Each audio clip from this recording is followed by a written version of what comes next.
Okay, we are on linear equations continued, and I asked you guys to do the old material first, so that's what I'm going to focus on this time around. Page 160, number 21. Go ahead and pause the video and try.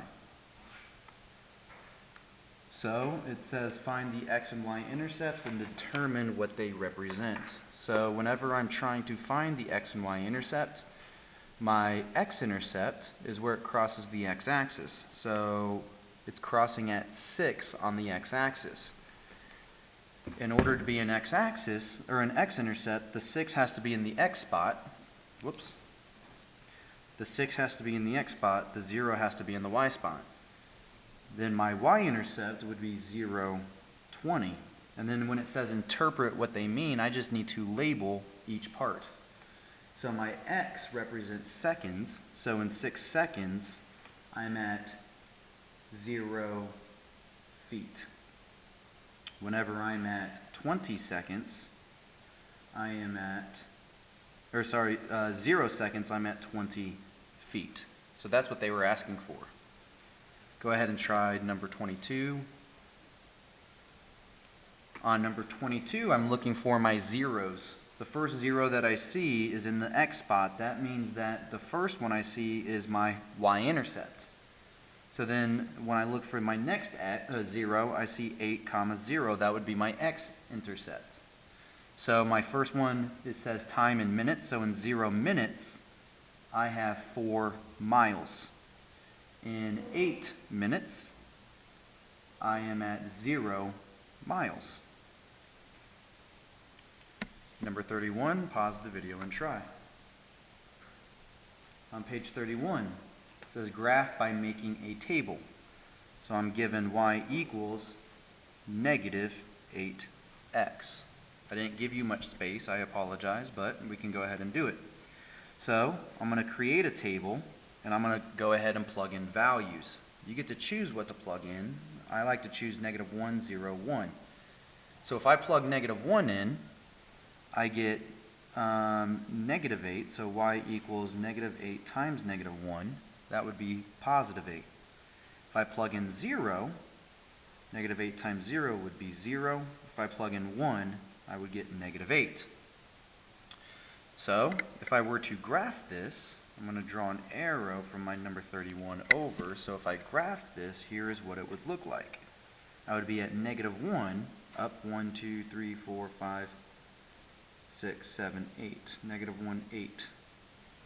0, 0. And then 1, negative 8. 1, 2, 3, 4, 5, 6, 7, 8. My line would look just like this. There's what my line would look like.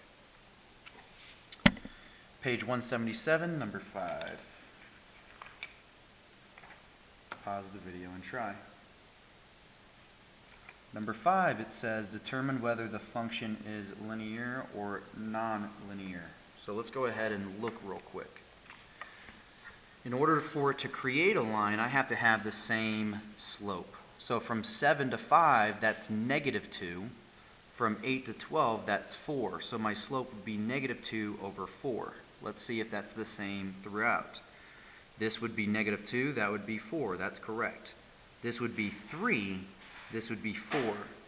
3 over 4 does not equal negative 2 over 4. Right there, I know that this is no way it's going to create a line, so it is not linear. Number 15, go ahead and pause the video and try. On number 15, we need to find the rate of change. So let's go ahead and find my rate of change. Rate of change is my change in y value over my change in x value. So from 15 to 9, that was negative 6. From 1 to 2, that is 1. So that would be, change in y would be negative 6 over positive 1. So my slope would be negative 6 over positive 1. And since it's telling me to find slope, I already know that it's going to be consistent throughout my table. Page 178, number 17, pause the video and try. it tells me to go ahead and find the rate of change, which is slope. If I find the rate of change, I go from one point to another point. So I could go up 2 over 1, 2, 3, 4, up 2 over 4. So my slope would be up 2 over 4, which reduces to 1 over 2. Page 162, number 69. Go ahead and pause the video and try. Okay, here is a word problem. It says the Madison High School Marching Band sold solid colored gift wrap for $4 per roll and print wrap for $6 per roll. The total number of rolls sold was 480 and the total number collected was 2,340. How many rolls of each kind of wrapping were sold? Here we go. Let me think.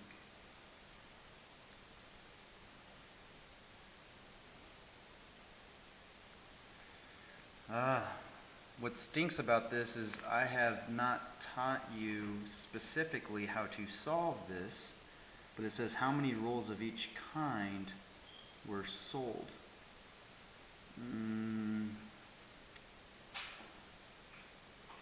I have not taught you how to do this, so go ahead and cross that out. I wish I would have told you, but I didn't teach you that yet. That's going to come later because that's called systems of equations that I have not taught you just yet.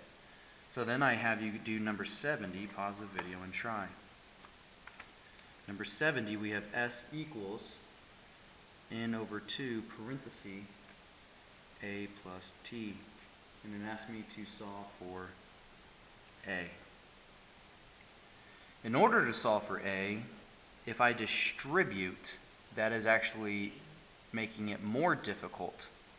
So if I have something on the outside that I want to get rid of, if this is n divided by 2, what I'm actually going to do is I am going to get rid of this n over 2. So I'm going to divide by n over 2, divide by n over 2. So I didn't really teach you this just yet. If I ever have a fraction, if I'm dividing by a fraction, that's the same thing as multiplying by the reciprocal. So this would actually be 2s divided by n equals a plus t. This is an extremely difficult question that I wish I would not have given you, but since I did, we're going to go ahead and do it. Now to get a by itself, I'm going to get rid of t. So now I have 2s over n minus t, and that would be my a. Extremely difficult question.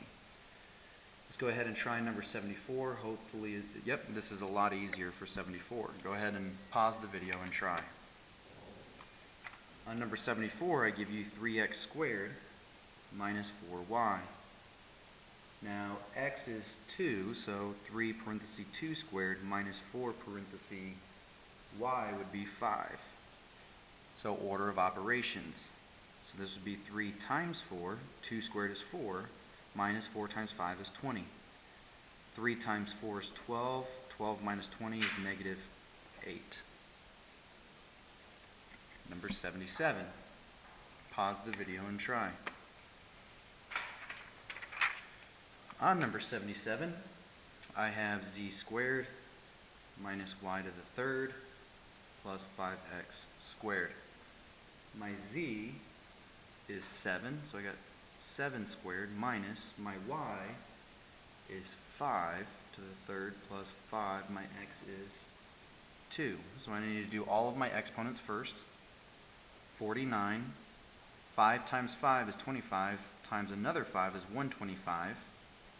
5 times 2 squared is 4. Now I can multiply. I got 49 minus 125 plus 20.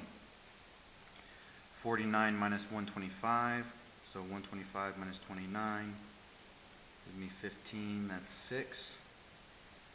So that would give me 9, so negative 96 plus 20, because they were opposite signs, I am more in debt. If I subtract this, I would get negative 76, and that would be my final answer. And we are done with the old material.